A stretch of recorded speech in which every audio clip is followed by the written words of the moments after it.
Good morning, good morning, good morning, good morning, Anastasia. How are you? Good morning. I am great this morning, Miss Deborah. How are you? I'm doing wonderful. Can't complain. We are so excited to have you here on this Saturday morning because you could be anywhere else, but you decided to join us on Real Talk with Deborah and Anastasia. I mean, it's real people, real topics, real talk. This morning, we are talking about beware. Beware. Woo. Hey, it's not funny. It's not about Halloween. It's about breast cancer.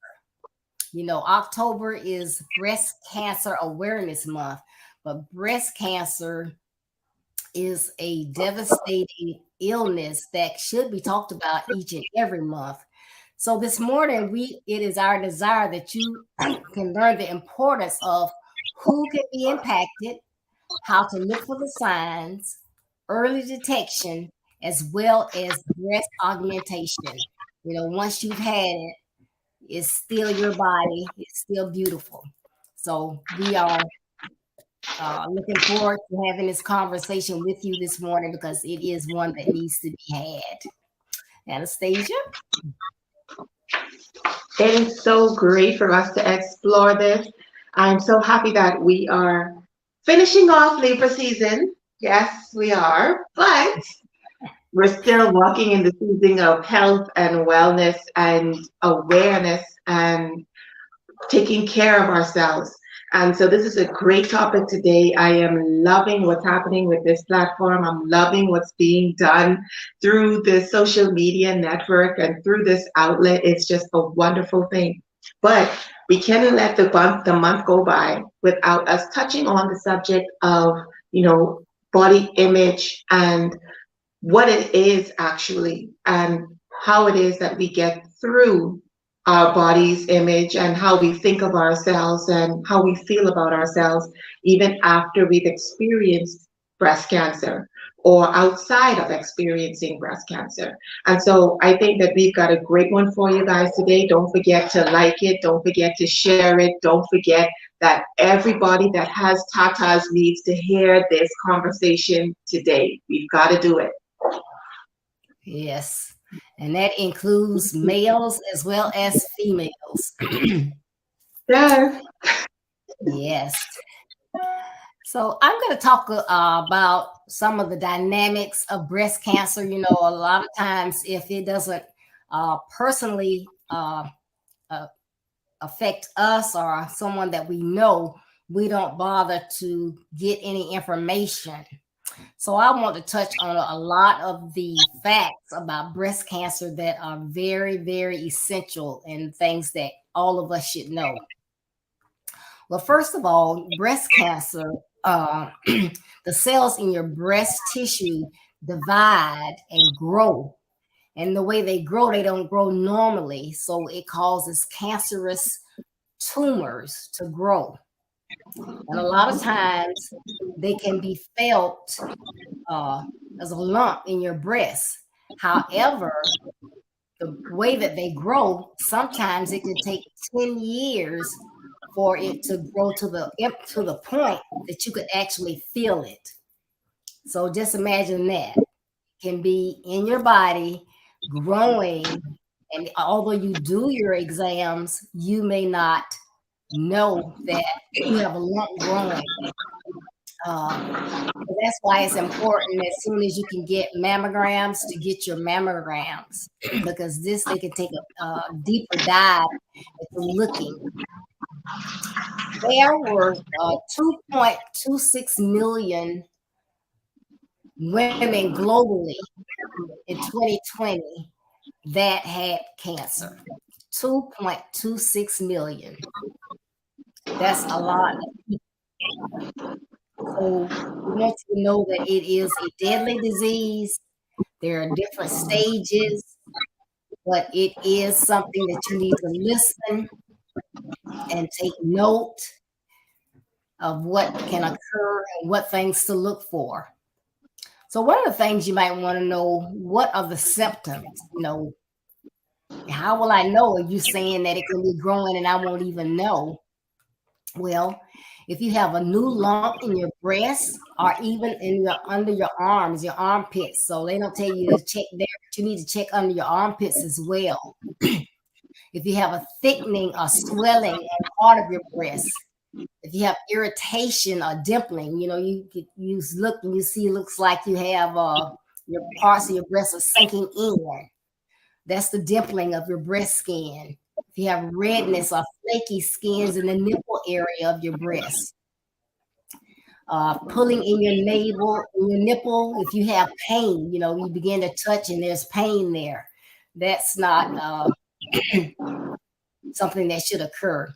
If you begin to have a discharge from your nipple, this can be different colors. It can even be blood. Something is wrong. If your breast seems like the shape of it has changed or the size, again, if you have any pain in the breast, all of those are symptoms, and you want to get to your doctor as soon as possible. Now, with insurance, they give you a certain age when you can start having your mammograms, but as soon as you can have them, it's a great thing to do. Because I am a 6-year breast cancer survivor, and mine was caught via a mammogram because mine was actually all the way back to the back of my breast. It was small, but if I had not got a mammogram, there was no way it would have been detected for years and years and years. So it is very important. I know some people, boy, I'm scared. They say it hurts. It doesn't hurt. It's uncomfortable, but the alternative, no problem. Give me my mammogram. So those are some things that we want to do. So now when a lot of people, they think they feel something, but then they still are like reluctant to go to the doctor because what is the doctor going to do? I'm afraid. Don't be afraid. If you're afraid, get someone, COVID is kind of dying down now. Get someone to go with you. As I stated, there are so many women that have been impacted and men with breast cancer that you can find a buddy to go with you, someone to go with you. So they're going to do a physical exam of you to see if they can find out what it is. They'll do a clinical breast exam where they really are feeling, going around circular, showing you what you should be doing. They will go under your arms, and when they go under your arms, they're looking to feel for your lymph nodes. Because a lot of times when they have to remove cancer, they may or may not have to remove your lymph nodes as well. Again, they will do a mammogram sometimes.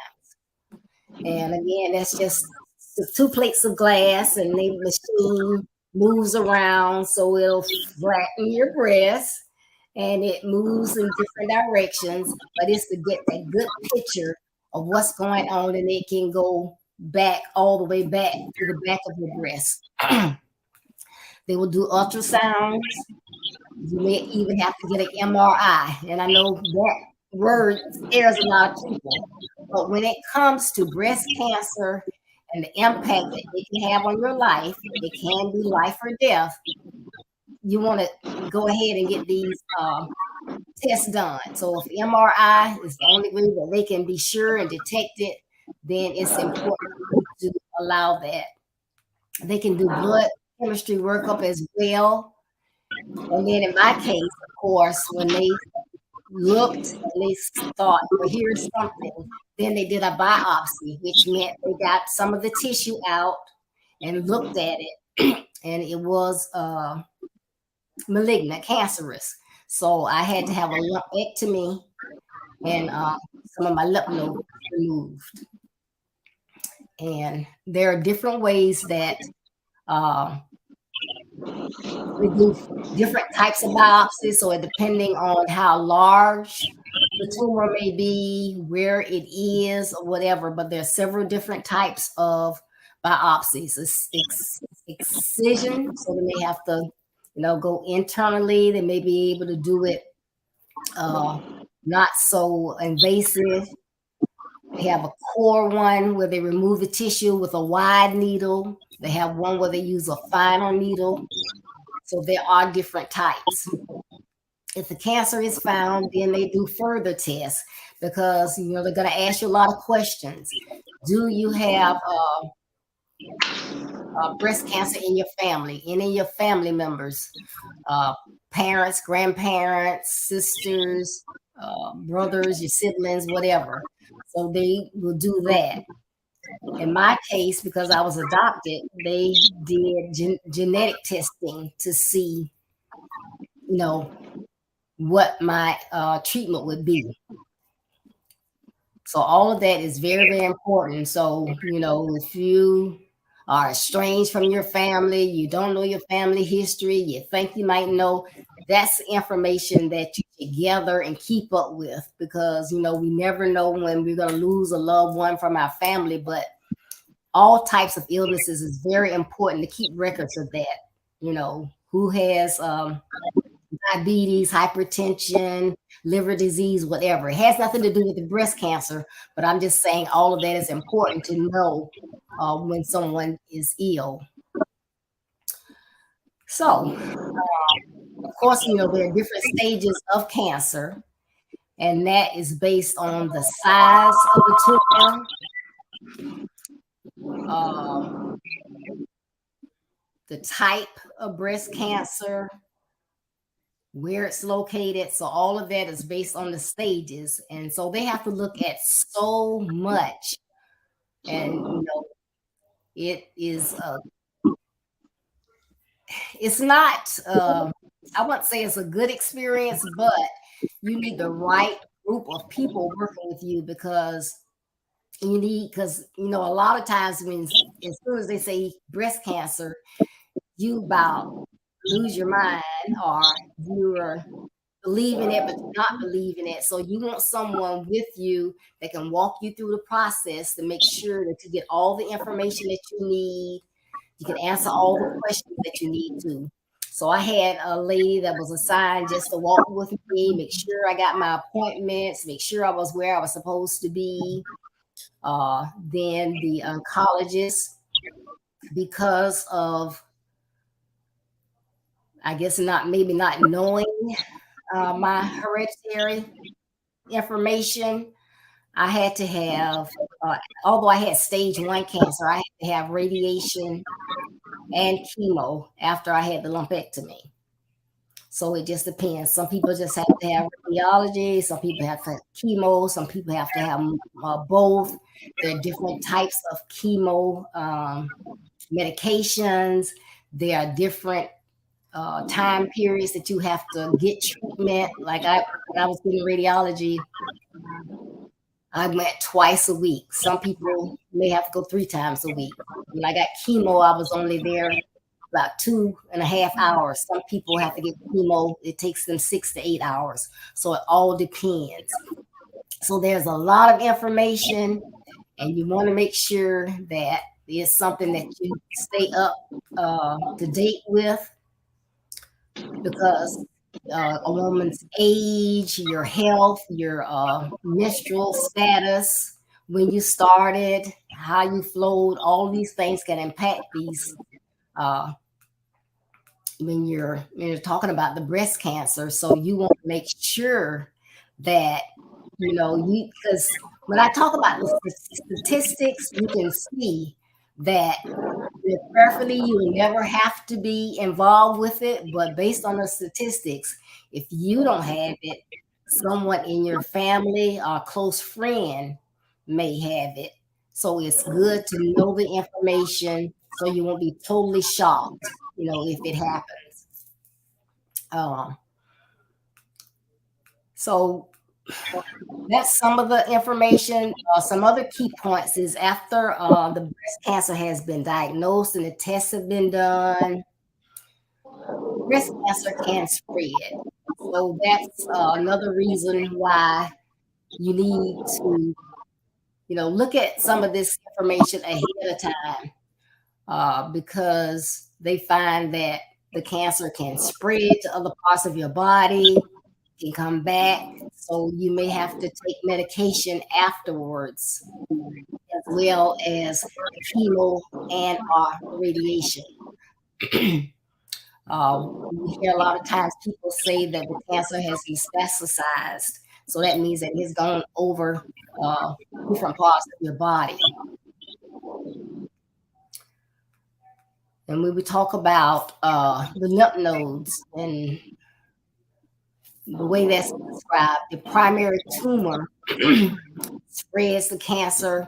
It goes to different lymph nodes. So the tumor actually is the size and location of the tumor. The lymph nodes is the size and location of the lymph nodes where the cancer has spread. So again, is in my case, it was my right breast, so it had spread to the lymph nodes under my right arm. And again, if it metastasizes, that means that it spreads. So it is very important when you go. Don't just, you may get a mammogram, or you may think you feel something. Don't get afraid and say, well, I'm not going to do anything further. I'm just going to wait. I have to die from something. Don't do that. God has a purpose for us, and He has things for us to do. So you can't just give up. So if you think that you feel something, sometimes just fatty tissue is really nothing. Sometimes you can take a mammogram and you'll get something saying you need to take a follow-up mammogram. Don't get alarmed. They just want to make sure. So you can go back and they can say, okay, we just wanted to make sure. It might have been the position of these plates when they were doing the mammogram or whatever, but they will make sure. They try to do everything they can to make sure that they know everything precisely. No guessing games when it comes to breast cancer. And some other things. Some of the tests and procedures they also use, like in the staging, what's going to happen, what kind of procedures that you'll have to have. They can do what's called a sentinel lymph node biopsy. They may do a chest X-ray. They may do a CT scan, a bone scan, a PET scan, which is posturing emission tomography scan. But people call it a PET scan. A lot of times they'll do that afterwards as well. So right now, every 6 months, I have to go and get a mammogram. I get a mammogram. The next 6 months, I get a MRI mammogram. And also, because of my age and the medication that I'm on, I have to get a bone density test as well, because sometimes the medication will impact your bones. So there is a lot to it. Like I said, it is not a condition that you need to take lightly. You know someone that has it, they need your empathy, they need your prayers, your love, whatever that you can do for them. But there is a lot of information. All you have to do is go out and Google breast cancer, and you can get tons and tons of information. And like I said, you may not be impacted right now, but a lot of this is good to know, because you want to make sure that you're doing those exams correctly. You're doing them every month. Don't take that lightly. Do your breast exams every month. It's very, very important. So those are some of the things, and I don't want to make it sound dreadful or anything like that, but this is real talk. This is a real topic that impacts real people all over the world. And so I did want to explain a lot of what happens from beginning to treatment. So I hope that this information has helped you. It's very, very vital. Anastasia? Miss Deborah, before I say anything else, let me make sure that I say congratulations on 6 years. Thank I you. know that it has not been easy, and every day of it has been a journey, but you are here, you are filled with purpose, you are touching other people through your platform and through your life on a daily basis. And so we just thank God for you. Now, next thing is you said that it can be 10 years before you feel a lump. That blew me away.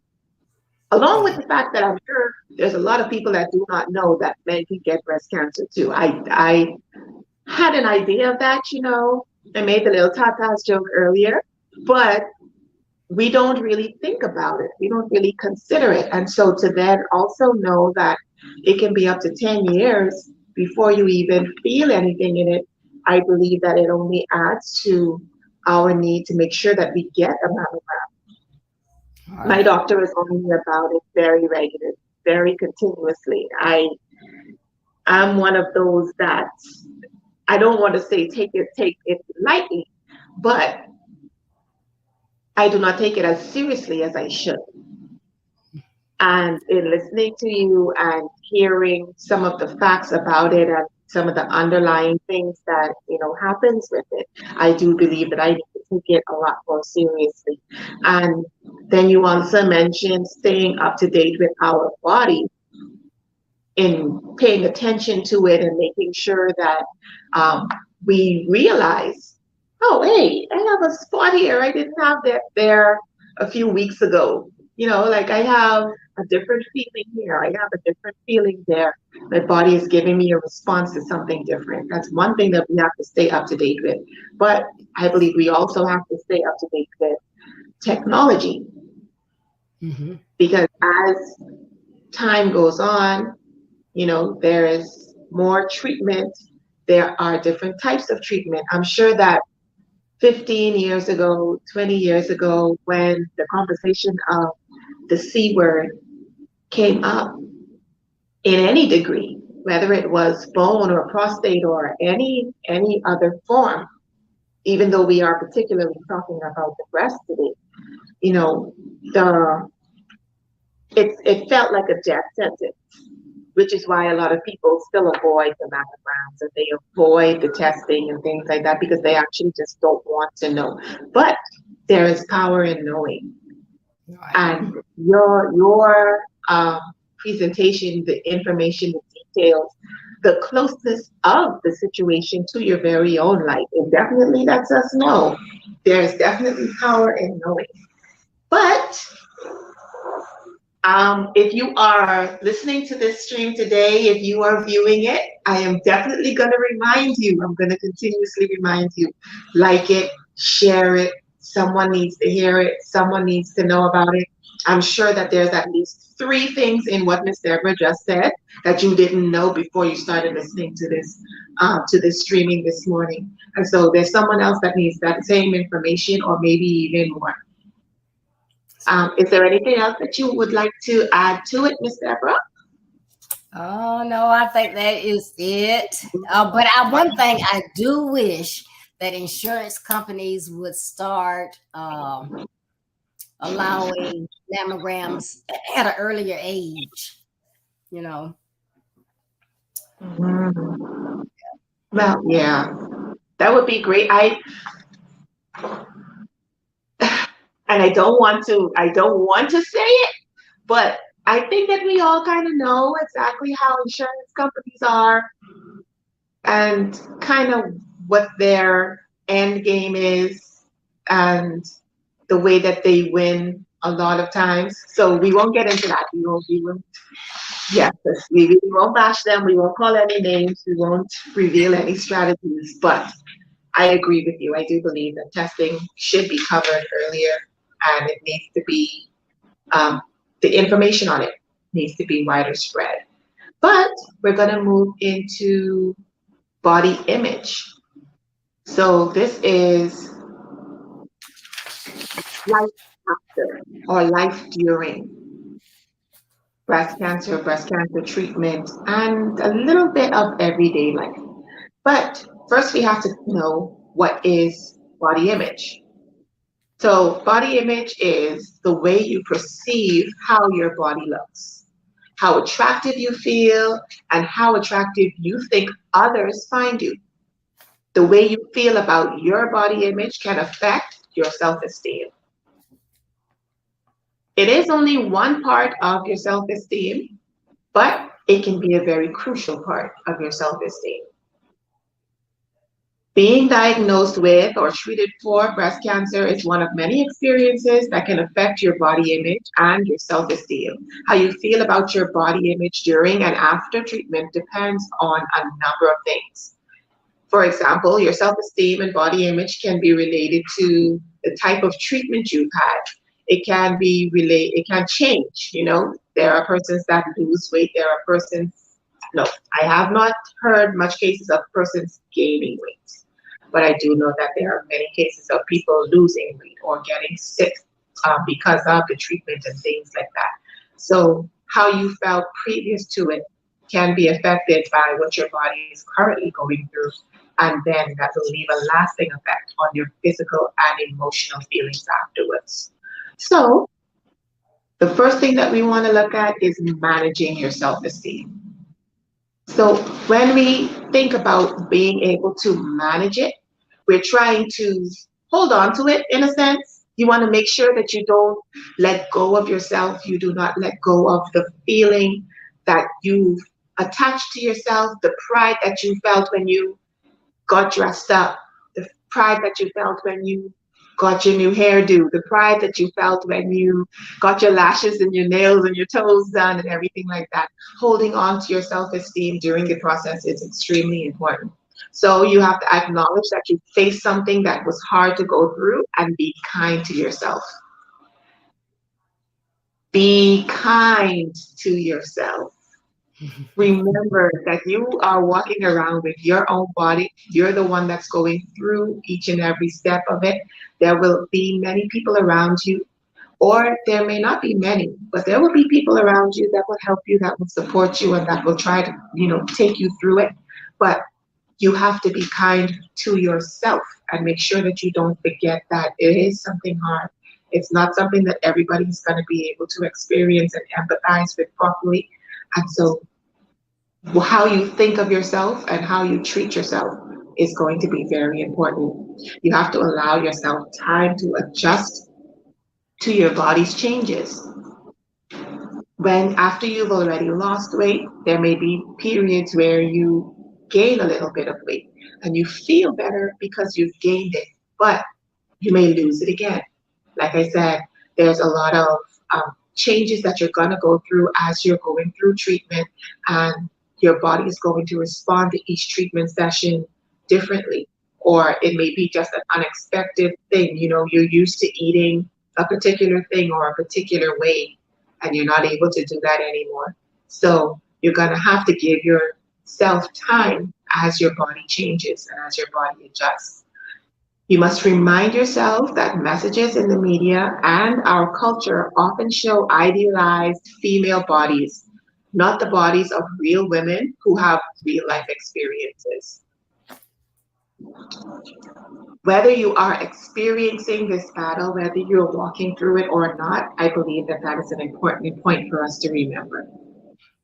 The media does not portray real people, real bodies. The lady next door, your school teacher, the bus driver, those aren't the bodies that they would usually portray. They look for this idealized image that they continue to push in front of us and tell us, teach us that this is what we're supposed to look like, this is what we're supposed to do, this is how we're supposed to act. And what we all need to do, remember, realize is that if all of us were doing that, then who would be left to do anything different? We can't all do it. It's not realistic. That's just not the way that things how God designed us. And so we have to be thankful for the way that we've been designed, thankful for the way that we are, and embrace it as much as possible, whether you're going through this battle or not.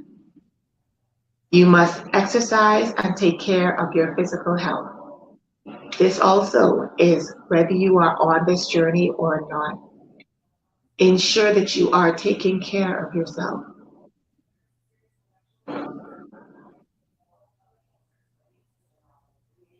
Make sure that you are taking care of your. Make sure that you have not forgotten yourself. Make sure you are putting yourself first.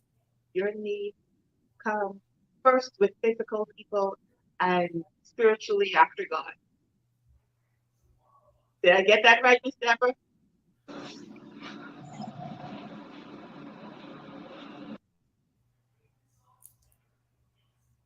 I Did I didn't get hear that you. right? I didn't hear you. Okay, good, good, good. All right. So the next one is enjoy a bath, a nap, or being outside. Now, a bath and a nap, most definitely. Outdoors, we're going to pick and choose those days. We're going to pick and choose those places. But my suggestion for you is to make sure that you find some place where you find peace. Whether it is on a park bench and you're people watching, whether it is next to a lake. For some persons, it may be in the mall where you just get to see people hurry and scurry and just go about their regular day. But wherever it is that you find peace outside of your home, go there. Don't lose track of that place. Don't lose touch with that place. Make sure that you stay closely attached to it so that whenever it is you need it, it's always there. And you know that that's something that is reliable, it's continuous, it's constant. But having an outdoor place that you can go to, even if it's just one of those bird watching areas, if it is, you know what, I don't care if it's a gun range.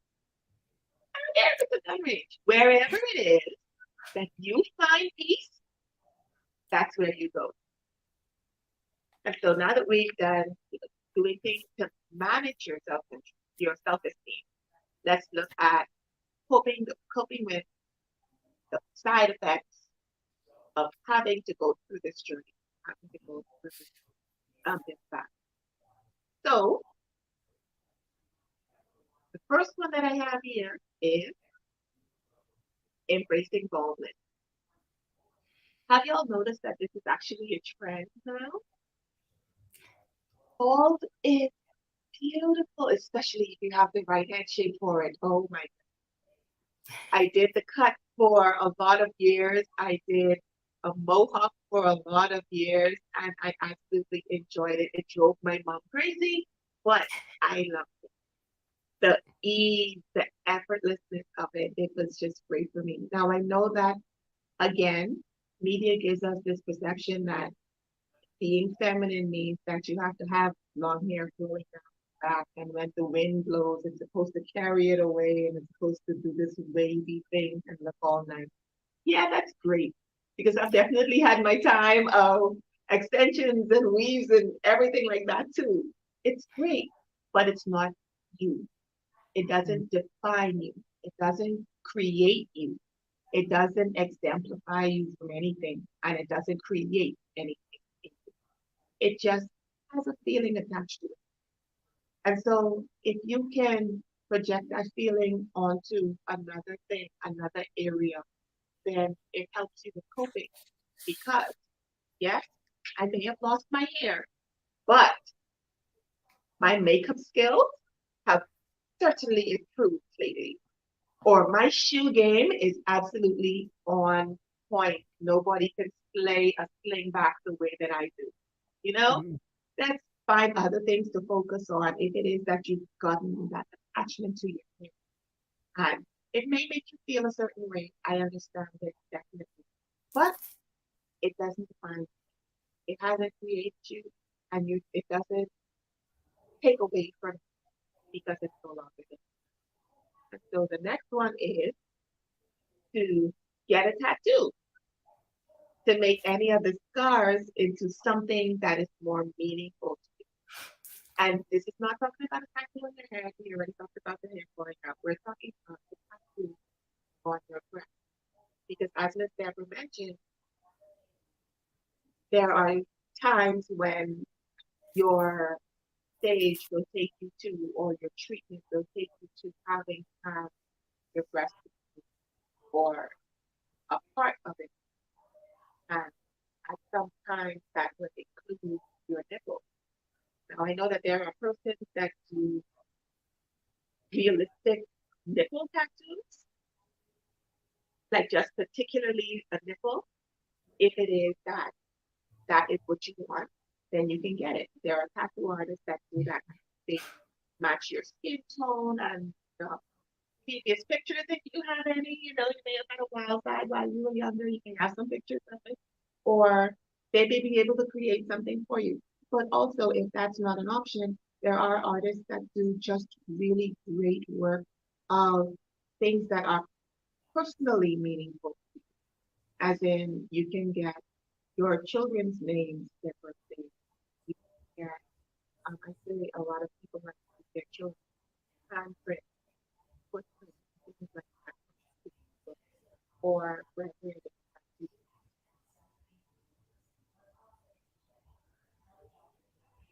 something that is meaningful. The reason that it's meant to be meaningful is so that you can look at it and see it,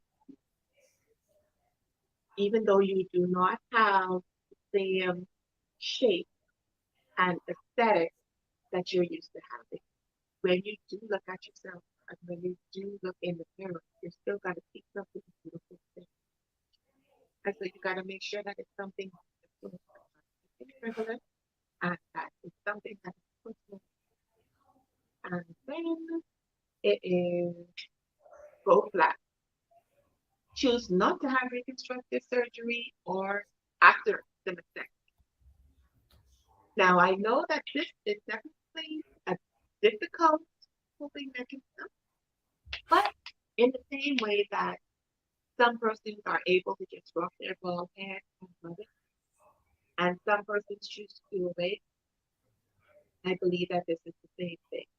There are some persons that will choose the breast augmentation so that they don't have to answer any questions and they don't have to have anyone look at them differently. They don't have to worry about the stares from children because children don't really have it. And they choose to become, I don't want to say a poster board, billboard advertisement, but they choose to wear their journey proudly. And there are persons that do not have issues with answering questions, and they don't have issues with the stairs, and they don't have an issue with people being like, oh, okay, well, okay, that's what happened. And so can you tell me about it and whatever else? Like being on an interview everywhere that you go. There are some persons that would love to keep the rest of the world invited, and if by going flat it opens the door to that conversation, then they're all for it. And so it's all about what is best for you, what helps you to get through your situation better, and what you know that you can deal with. Don't allow anybody to make you an advertisement billboard, walking poster board for breast cancer. Don't let anybody pressure you into it. No, it has to be efficient. And there's nothing wrong with you going flat or getting the first. And so let's go into finding support. Now, doctors and other members of the healthcare team, including hospital social workers, they've been found to be a great support going through this um, journey. Miss Deborah, I see you nodding your head. I'm sure that there's a nurse or somebody that you're thinking of that gave you great assistance and held your hand. And while we do love having our family and friends to support us, no matter what the situation is, no matter what it is we're going through, sometimes it's just going to be the medical team to be kicked out and the caring and supportive medical team can get you through a lot. I have not had this particular situation, but I do remember when my daughter was in hospital because she had Crohn's disease. And so in the beginning stages of her diagnosis and treatment, seizure stuff. And there were many days that I slept in the hospital, many days that I slept in the hospital.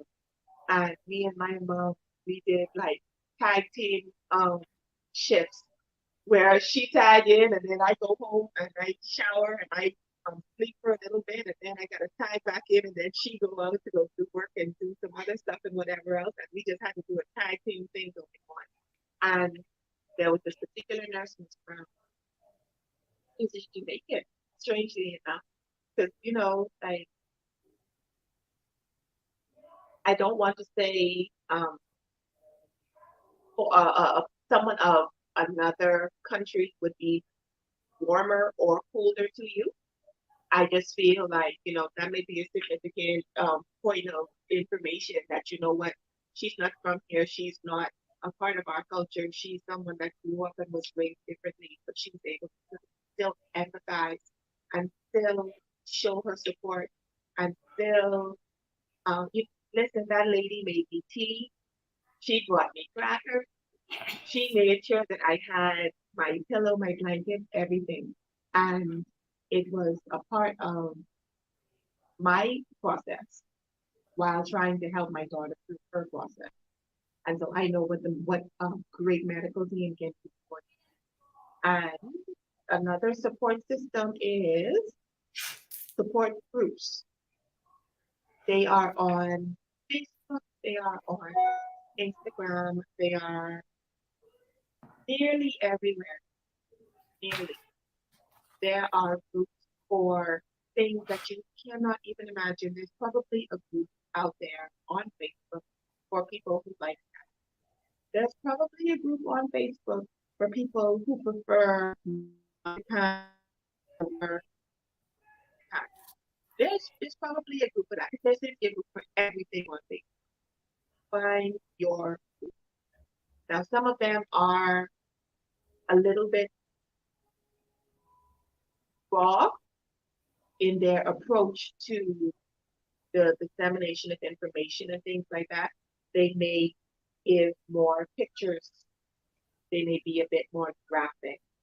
There are persons that will tell stories of their journey and their experience, and it may make you uncomfortable. And if that's not the group for you, then leave it. It doesn't make you a better or worse person for you staying or it's meant to be your support. It's meant to be helpful to you. And if at any point you find that it's not serving its purpose, then you have all right to leave. But it is meant to be what is described as a support system. And who knows, you may find a few people in there that you can actually connect with on a more personal level and that may become a lifelong friend to you. But my last thing would be loving yourself. And I'm only going to give you 3 things on loving yourself at the beginning and the end and in the entirety of what I've said to you this morning on this beautiful, beautiful Saturday. It has been about you loving yourself and making choices that are best for you and understanding that this is your journey, your walk, and you are going to do. And it's the tools that you take along with you that are going to help.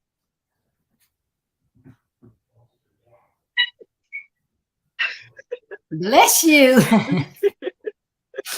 Okay, so one is to avoid unrealistic expectations. In many cases, unmet expectations or comparisons are why we feel less than about ourselves. Instead, we have to cheer ourselves on, give ourselves grace, and take note of our own progress toward whatever goals we're aiming. So that would be our first one. Avoid unrealistic expectations.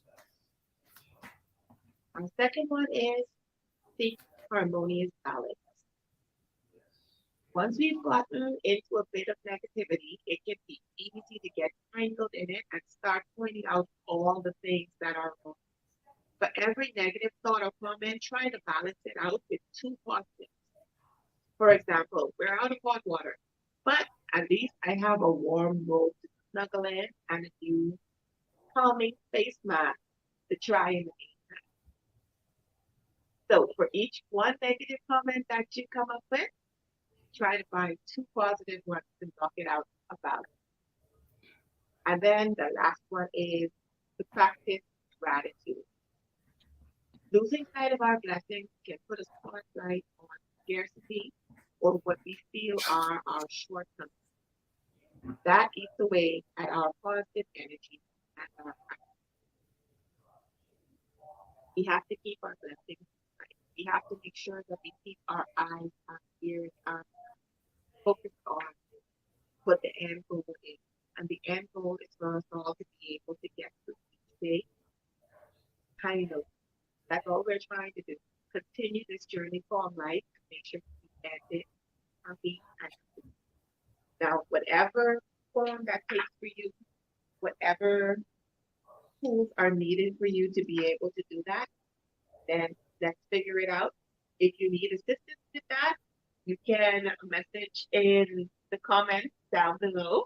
And I'm sure that Miss Deborah or I will either respond to them, or you never know, you may end up finding somebody that is able to assist you through the platform, and they're able to connect you with a resource that will assist you with what it is that you're going through or what it is that you're doing. But like I said, don't forget to like and share this recording, this video, this streaming, this live. If you're watching it live, that's even better. Because that means you're up with us early this morning and you are starting your day off great. Yes. Thank you so much for all that information. It is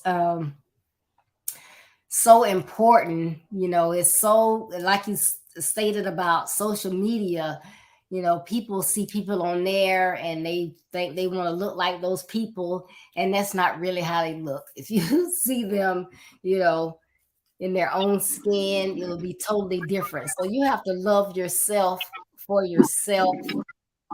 You've gone through something, but it's your decision how you want to proceed going forward.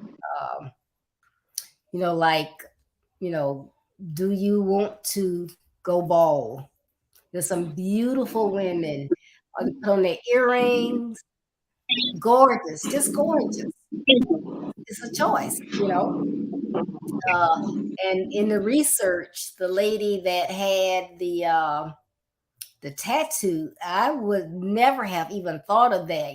She decided not to get replacements, but that tattoo was beautiful, covering her chest.